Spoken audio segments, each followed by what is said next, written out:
मच्छर के काटने और एक कुत्ते के काटने में ऐसी क्या अलग बायोलॉजी है जो मेडिकल साइंस को हिलाकर रख देती है? आज के इस डीप डाइव में हम इन्हीं सवालों के जवाब ढूंढेंगे। और आज हमारे पास कोई लंबी चौड़ी बोरिंग टेक्स्ट बुक नहीं है काव्या। आज हम पिछले कई सालों के एसएससी और रेलवे एग्जाम्स के 500 सबसे ज्यादा पूछे गए पीवाईक्यूज का एक सटीक ब्लूप्रिंट। देखो काव्या, बैकग्राउंड में ये जो मैसिव 3D डीएनए स्ट्रक्चर घूम रहा है ना, ये फाउंडेशन ऑफ लाइफ को दिखाता है। ये आज की हमारी चर्चा का कोर है। वाओ, ये विजुअल तो सच में काफी इंप्रेसिव है कैलाश सर। मैं इस डेंस मटेरियल को स्टेप बाय स्टेप अनपैक करने के लिए बहुत एक्साइटेड हूँ। चलो अब अगली स्लाइड देखते हैं काव्या। इस स्लाइड पर देखो, 3 ग्लोइंग सिलिंड्रिकल कंटेनर्स हैं जो बायोलॉजी के फाउंडिंग फादर्स को दिखाते हैं, और साथ में कुछ 3D फ्लोटिंग स्फीयर्स हैं। अच्छा, ये स्फीयर्स जो सेंट्रल नोड से कनेक्ट हो रहे हैं, जिसमें मधुमक्खी, सिल्क थ्रेड, मशरूम और एल्गी दिख रहा है। पर इसके जनक एरिस्टोटल यानी अरस्तु हैं। उन्हें बायोलॉजी और ज़ूओलॉजी दोनों का फादर माना जाता है। राइट। और जो बाकी 2 सिलेंडर्स हैं, थियोफ्रास्टिस ने बॉटनी यानी वनस्पति विज्ञान की शुरुआत की है ना, और हिपोक्रेटिस ने मेडिसिन की। एग्जैक्टली। अब उन स्फीयर्स पर आते हैं। एपीकल्चर मधुमक्खी पालन है, सेरिकल्चर सिल्क के लिए, माइकोलॉजी फंजाई के लिए, और फाइकोलॉजी एल्गी यानी शैवाल के लिए। सर, यहाँ एक बहुत कॉमन डाउट आता है। स्टूडेंट्स अक्सर माइकोलॉजी और फाइकोलॉजी में उलझ जाते हैं। दोनों साउंड काफी सिमिलर करते हैं। इसको याद रखने का कोई तरीका है ना? और यहाँ स्लाइड पर वो ग्लोइंग लाइट बल्ब आइकन देखो, वहाँ एक ट्रिक लिखी है। ओह हाँ सर, यहाँ एक ट्रिक लिखी है। फिसलने से फाइकोलॉजी, मतलब एल्गी फिसलन भारी होती है। बिल्कुल। शैवाल यानी काई। काई कहाँ होती है? पानी के पास, पत्थरों पर, और उस पर पैर रखते ही हम फिसल जाते हैं। तो फिसलना से फाइकोलॉजी। ये सिंपल ट्रिक एग्जाम में नेगेटिव मार्किंग से बचाती है। अरे वाह, ये तो बहुत आसान हो गया। एक बार ये दिमाग में बैठ गया तो ऑटोमेटिकली माइकोलॉजी का मतलब फंगी हो जाएगा। चलो अब अगली स्लाइड देखते हैं काव्या। यहाँ इस 3D क्रॉस सेक्शन में एक सेल तैरता हुआ दिख रहा है। साथ में एक छोटा डॉट, एक लॉन्ग नर्व और एक बड़ा सा अंडा है। ओके, तो कोशिका जो हमारी लाइफ की सबसे छोटी यूनिट है, 1665 में रॉबर्ट हुक ने इसकी खोज की थी, राइट? हाँ, और बाद में श्लाइडन और श्वान ने सेल थ्योरी दी। विजुअल्स देखो, सबसे छोटी कोशिका माइकोप्लाज्मा है, सबसे लंबी न्यूरॉन यानी नर्व सेल है, और सबसे बड़ी वो जो बड़ा अंडा है, ऑस्ट्रिच का अंडा है, राइट? और कोशिका के अंदर के पार्ट्स के निकनेम्स तो डायरेक्ट मैचिंग में आते हैं। जैसे माइटोकॉन्ड्रिया को पावर हाउस कहते हैं, और रिबोसोम को प्रोटीन फैक्ट्री। सही पकड़ा। और लाइसोसोम को सुसाइड बैग यानी आत्महत्या की थैली कहते हैं। वेट, एक कोशिका खुद को मरना क्यों चाहेगी? ये सुसाइड बैग का क्या कॉन्सेप्ट है? ये तो सेल्फ डिस्ट्रक्शन हुआ ना? ये सेल्फ डिस्ट्रक्शन नहीं, बल्कि एक डिफेंस मैकेनिज्म है काव्या। अगर सेल पुरानी हो जाए या वायरस से इन्फेक्ट हो जाए तो बीमारी बाकी हेल्दी सेल्स में फैल सकती है। अच्छा, तो बाकी शरीर को बचाने के लिए वो खुद को खत्म कर लेती है। एग्जैक्टली। लाइसोसोम अपने स्ट्रॉन्ग एंजाइम्स रिलीज करके पूरी कोशिका को डिस्ट्रॉय कर देता है। वैसे यहाँ हाइलाइटेड ग्रुपिंग देखो। हाँ सर, यहाँ माइटोकॉन्ड्रिया, लाइसोसोम और रिबोसोम के बीच डायरेक्ट मैचिंग का एक रेड अलर्ट बॉक्स है। बिल्कुल एग्जैक्ट मैचिंग आती है, इसलिए इस ट्रैप को ध्यान में रखना बहुत जरूरी है। चलो अब अगली स्लाइड देखते हैं काव्या। ओ, ये बड़ा सा 3D X और Y क्रोमोसोम और डीएनए स्ट्रैंड्स ग्लोइंग है। साथ में एक स्पीडोमीटर जैसा डायल भी है जिसमें नंबर्स है। ये जेनेटिक्स का ब्लूप्रिंट है। ग्रेगर जोहान मेंडल को इसका जनक कहते हैं। उन्होंने मटर के पौधे पर एक्सपेरिमेंट किया था। राइट, पर सर यहाँ टेक्स्ट बॉक्सेस में जीन शब्द और डीएनए मॉडल अलग अलग हाईलाइटेड है। ये कैसा एग्जाम अलर्ट है? ये एक बहुत बड़ा ट्रैप है काव्या। योहानसन ने जीन शब्द दिया था, पर वॉटसन और क्रिक ने डीएनए का मॉडल दिया था। स्टूडेंट्स अक्सर इन दोनों को मिक्स कर देते हैं। ओह, इसीलिए इन्हें अलग अलग कंपार्टमेंट्स में याद रखना चाहिए। योहानसन मतलब शब्द और वॉटसन क्रिक मतलब मॉडल। ठीक पकड़ा। और वो जो स्पीडोमीटर है वो 23 पेयर्स यानी टोटल 46 ह्यूमन क्रोमोसोम्स दिखा रहा है। सर, इसमें लिंग निर्धारण यानी सेक्स डिटर्मिनेशन का मैथ थोड़ा समझा दीजिए। स्लाइड पर X+Y लिखा है, ये एग्जैक्टली कैसे काम करता है? बहुत सिंपल है। फीमेल्स में दोनों X होते हैं यानी X+X। मेल्स में X और Y दोनों होते हैं। अगर पिता से X आया तो लड़की होगी और Y आया तो लड़का होगा। Got it.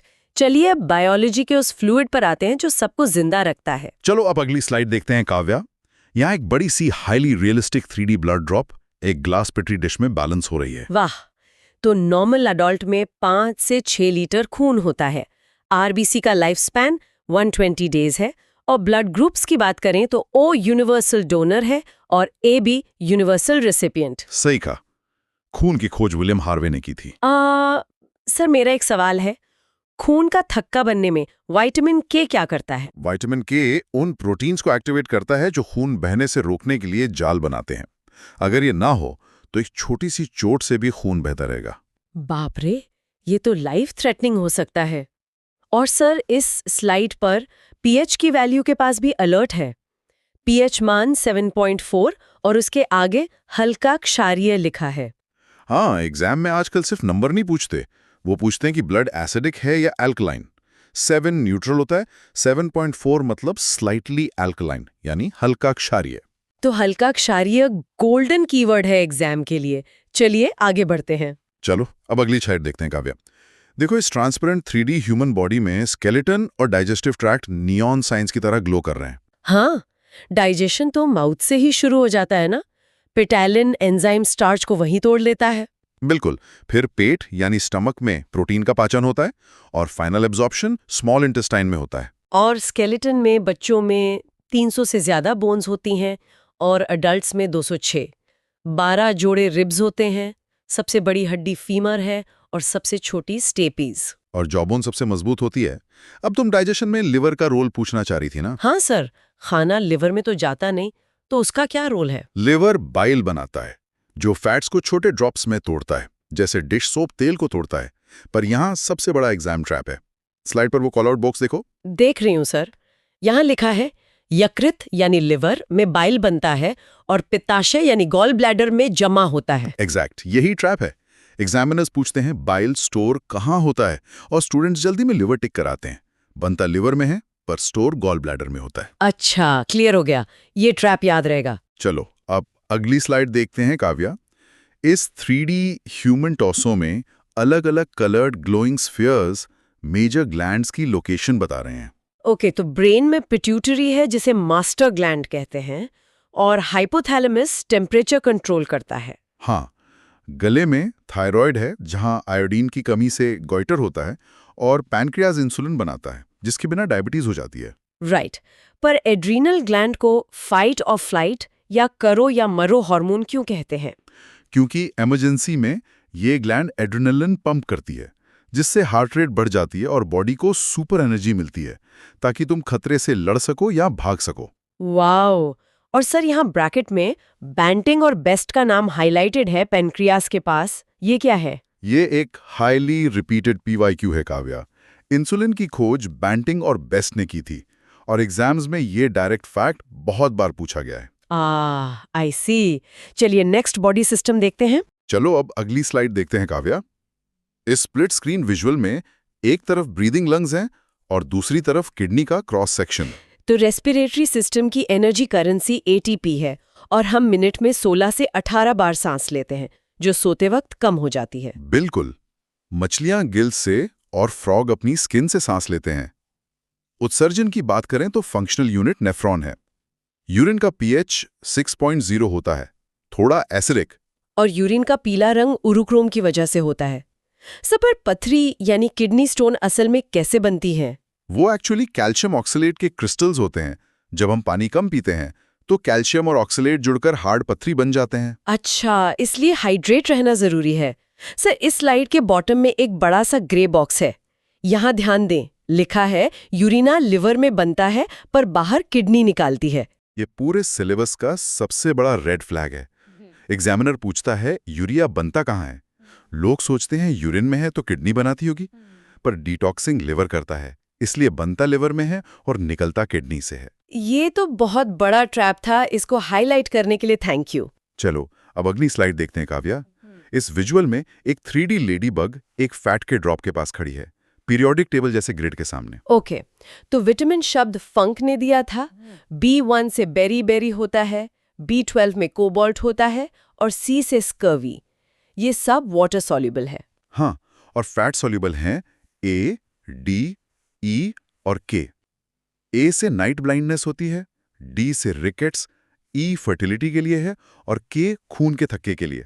सर पर इनको मेमोराइज कैसे करें कि कौन सा फैट सॉल्युबल है? अक्सर मिक्सअप हो जाता है। स्लाइड पर ट्रिक टेक्स्ट देखो काव्या। कीड़ा वसा में डूबता है, के, ई, डी और ए। Oh wow! एक कीड़ा अगर पानी में गिरेगा तो तैरता रहेगा, पर फैट यानी तेल में गिरेगा तो डूब जाएगा। मतलब KEDA फैट सॉल्युबल है। ब्रिलियंट। है ना मजेदार? और नीचे वो ऑरेंज स्ट्रिप देखो, विटामिन सी के बारे में।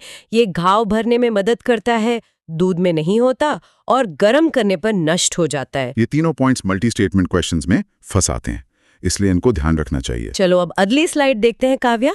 देखो इस 3D ग्रीन लीफ पर एक रेनबो प्रिज्म लाइट पड़ रही है। प्लांट्स की बात करें तो फोटोसिंथेसिस का इक्वेशन सिंपल है, CO2 अंदर, O2 बाहर, और क्लोरोफिल में मैग्नीशियम धातु होती है। एग्जैक्ट। सबसे तेज फोटोसिंथेसिस रेड लाइट में होता है और सबसे स्लो वायलेट में। हार्मोन्स में ऑक्सिन ग्रोथ के लिए है और इथिलीन फल पकाने के लिए। राइट। सबसे बड़ा फूल राफ्लेजिया और सबसे छोटा वोल्फिया। पर सर मुझे उन पाइप्स में हमेशा कंफ्यूजन होती है जो खाना और पानी ट्रांसपोर्ट करते हैं। तुम्हारा अलर्ट यहाँ येलो बॉक्स में ही है काव्या। जहां से जाइलम जल का परिवहन, फा से फ्लोएम फल यानी भोजन का परिवहन। ये फोनेटिक ट्रिक लाइफ सेवर है।